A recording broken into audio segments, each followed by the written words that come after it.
আমার এই ছোট্ট সংসারের মায়ায় পড়ে গেছি। মায়ায় পড়ে হাজারো দুঃখ কষ্ট পার করে আমি আজ এইখানে। So hello everyone, good morning, আসসালামু আলাইকুম। সকলে কেমন আছো? আশা করি ভালো আছো। আলহামদুলিল্লাহ, যে যেখান থেকে আমার ভিডিওটি দেখছো সকলে যেন ভালোই থাকো।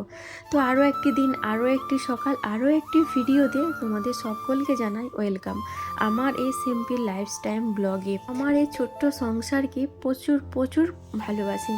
তো সংসারের প্রত্যেকটা কাজ মন থেকে করি। তো ভালোবেসেই দেখবে যে কোনো কাজ করবে, সেই কাজটা যেন কাজ আর মনে হয় না, অনেকটাই আনন্দ পাওয়া যায় সেই কাজগুলো করে। তো যাই হোক, দেখো এইখানে সকালে দেখো মাছের বাজারে গেছিলো, সবজি বাজারে গেছিলো। আর আজকে কি কি রান্না হচ্ছে, কি কি রান্না হবে, তোমরা তো টাইটেল থাম্বনেল দেখে অবশ্যই বুঝতে পেরেই গেছো। তো এই যে দেখো অনলাইন থেকে এই যে একটা কাপ নিলাম। কাপটা বেশ ভালোই লাগছে, কিন্তু ঢাকাটা কমফোর্টেবল মনে হচ্ছে না, মানে কেমন মনে হচ্ছে ঢাকাটা। আমি এটাকে রিটার্ন করতে পারি। তো যাই হোক দেখো, আর এই যে নিয়ে এসেছে মাছের বাজার থেকে মাছ নিয়ে এসেছে পনির। আর এই যে দেখছো না টিফিনের মধ্যে, এটা কি বলো তো, এটা হচ্ছে বছরের প্রথম খাবো তালের গুলগুলো, যাই বলো না কেন, কোনো কিছু অনেক কিছুই বানিয়ে খাই, কিন্তু আমি তালের যেটাই বানাই না কেন সেটা তো তোমাদের সাথে শেয়ার করব। আর রান্না করার জন্য দেখো এখানে কিন্তু শাক না, সবজিগুলো সব কিন্তু বানিয়ে নিয়েছে আলু, টমেটো, কাঁচা লঙ্কা, পেঁয়াজ, ধনেপাতা, মাছগুলোকে পরিষ্কার করে ধুয়ে নিলাম। আর এখানে সজনে ডাঁটা, আলু, মাছ, আলু, টমেটো দিয়ে একটা ঝোল বানাবো আজকে। সব কিন্তু এখানে বানিয়ে নিলাম। আর এক সাইডে তো ভাত বসিয়ে দিয়েছি, ওইদিকে ভাত হচ্ছে। আর একটা কোনো কিছু আর কি ভাজা করব, কেন সকালে যে গরম ভাতটা খাবো, তো তার জন্য কোনো কিছু একটা ভাজা কিংবা মাখা কোনো কিছু একটা করে নেব। আর এই যে সবজি টবজিগুলো সব তো বানিয়ে নিলাম। আর এখানে দেখো যে কড়াইটা বসালাম, এটার মধ্যেই কিন্তু রান্না করে নেব। মাছের যে ঝোলটা বানাবো এই কড়ার মধ্যেই রান্নাটা করব। তার মধ্যে দেখো বেশ খানিকটাই তেল দিয়ে নিয়েছি। এটার মধ্যে মাছগুলোকে ভেজে নেব। মাছগুলো ভাজার পর যে তেলটা থাকবে তার মধ্যে আরেকটু হয়তো তেল দিতে হয়, যদি তেল দেব, দিয়ে কিন্তু রান্নাটা এই তেলটার মধ্যেই সারবো, ওই কারণে একটু বেশিই তেল দিয়েছি। তো যাই হোক চলো, এইদিকে কিন্তু রান্নাবান্নাটা সেরে নিই। তার মধ্যে তো আছে আবার বৃষ্টিতে চারিদিকে যেমন দৌড়াদৌড়ি কম্পিটিশন চলছে বৃষ্টির সাথে। এই কাপড়গুলো মেলছি, আবার কাপড়গুলোকে উঠিয়ে নিয়ে আসছি, কাপড়গুলোকে উঠিয়ে নিয়ে চলে আসছি, তারপর দেখছি আবার রোদ করেছে। যেই কাপড়গুলোকে রোদে দিচ্ছি দেখি আবার মেঘ করেছে। এই তো হচ্ছে ভালো না, যেমন কম্পিটিশন চলছে। তো যাই হোক, সংসারের কাজগুলোকে তো করে নিতেই হবে। তো চলো, কাজ করতে ভালোবাসি, কাজ করতে ভালো লাগে, সংসারের প্রত্যেকটা কাজ ভালোবেসেই করি, অনেক মনে আনন্দ পাই সংসারের কাজগুলো করতে।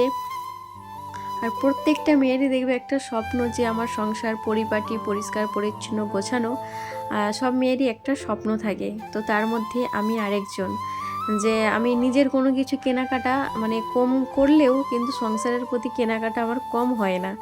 মনে যেন মানে একটা থেকেই যায় যে না, এই জিনিসটা কিনলে ভালো হতো না, ওটা কিনলে ভালো হতো না, এইরকম টাইপের মন হতেই থাকে। সংসারের প্রতি একটা নেশা বলতে পারো, যেন নেশা হয়ে উঠেছে।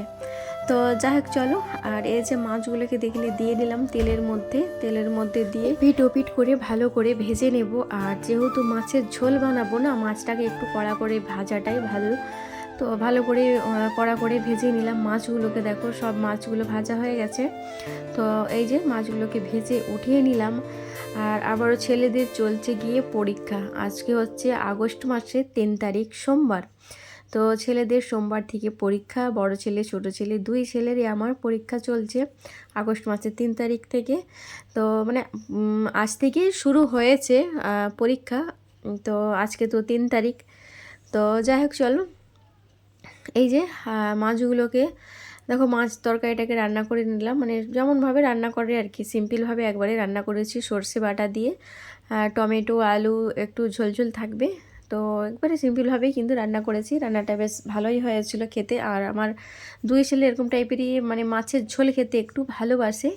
তো তার মধ্যে দেখো মাছের মধ্যে যদি একটু ধনেপাতা দেওয়া হয়, তার টেস্টটাই যেন আরও ভালোই লাগে। তো এই যে মাছের তরকারির মধ্যে ধনেপাতা দিয়ে নিলাম, দিয়ে ভালো করে একটু নাড়াচাড়া দিয়ে নেব, আর একটু ফুটতে দেব, আর একটু হবে, তারপরে কিন্তু নামিয়ে নেব। আর দেখা যাক, তারপরে ছাদে কাপড়গুলো কেউ দিয়ে এসেছি। আর এখন চিলি চিকেন, পনির আর হচ্ছে কি ফ্রাইড রাইস যে রান্না করেছি। তো এই ভিডিওর মধ্যে আর দিলাম না, নেক্সট ভিডিওতে তোমরা পাবে সেই রান্নাগুলো। তো যাই হোক, আজকের ভিডিওটা কিন্তু আর বেশি বড় করলাম না। সকলে ভালো থেকো, সুস্থ থেকো, আবারও আসছি নতুন একটা ভিডিওর সাথে। আল্লাহ হাফিজ।